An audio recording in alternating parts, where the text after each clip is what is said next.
Okay. What do I do?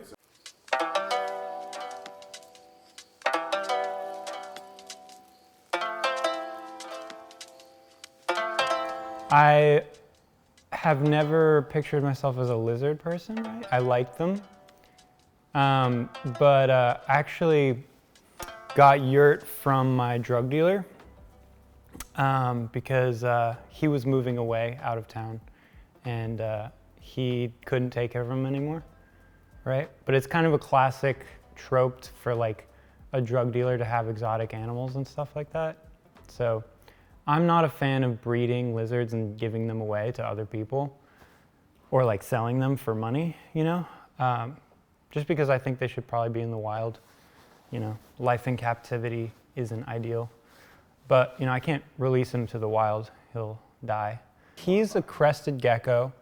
They were thought to be extinct from, I'm gonna get this wrong, but like the 1940s to like 1987 or something, when they were refound in the wild. And after that, people started taking them from the wild and I guess selling them as pets, which is totally legal, I guess, even if it shouldn't be. They're from New Caledonia, which if you don't know is like kind of like the Galapagos and like everything's unique there. His favorite food is mushed up bananas, but that's not very healthy for him, so I feed him this Pangea gecko food, which is like crushed up fruit, which they eat in the wild, but it has a bunch of other nutrients that they need and like bug bits. People do represent their animals. Well, YURT doesn't know what's going on at all, and I feel that. He doesn't react to a lot of stuff, and I feel like I can be like somewhat non-expressive sometimes. He lives for 14 years. He's like 11 right now. So I got him when he was 7. Yeah, so he was like halfway through his life. He'd already lived a full life.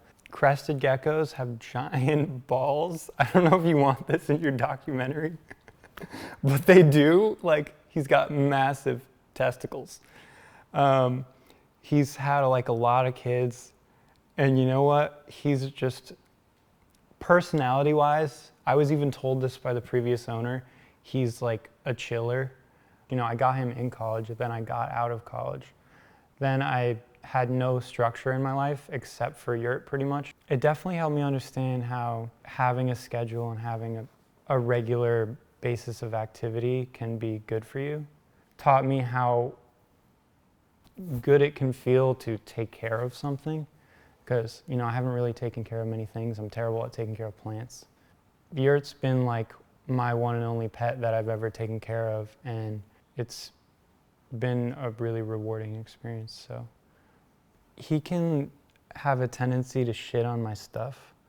He's really so chill. Other than that, I think that's probably the hardest part. Well, I guess setting up people to take care of him when I'm out of town is logistically the most difficult part of it. I did almost lose him one time. He just disappeared, and me and my friends had to carefully move around all the furniture in the entire room until we eventually found him on a Doritos bag. It was terrible. I was so scared. It's like, I don't want to lose him in the house. Yeah, I know, I haven't thought about it at all. I don't know what people do normally. Like, I know a lot of people do different stuff with their dogs. If I could get like a private jet to fly him back to New Caledonia and like spread his ashes in his birthplace, evolutionary birthplace. I think realistically I'll probably bury him somewhere, I guess. Yeah.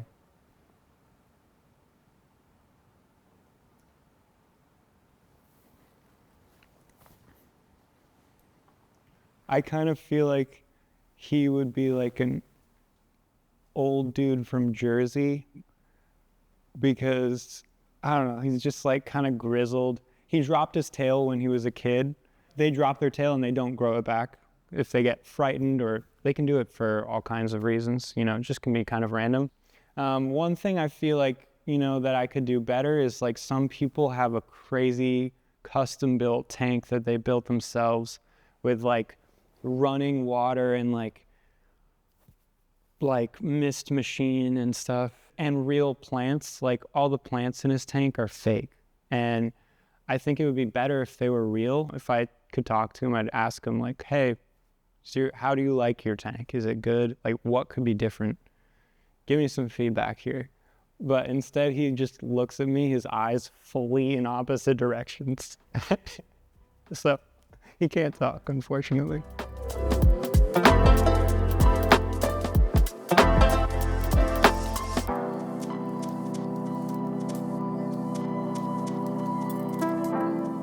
I often wish that he was the size of a dog.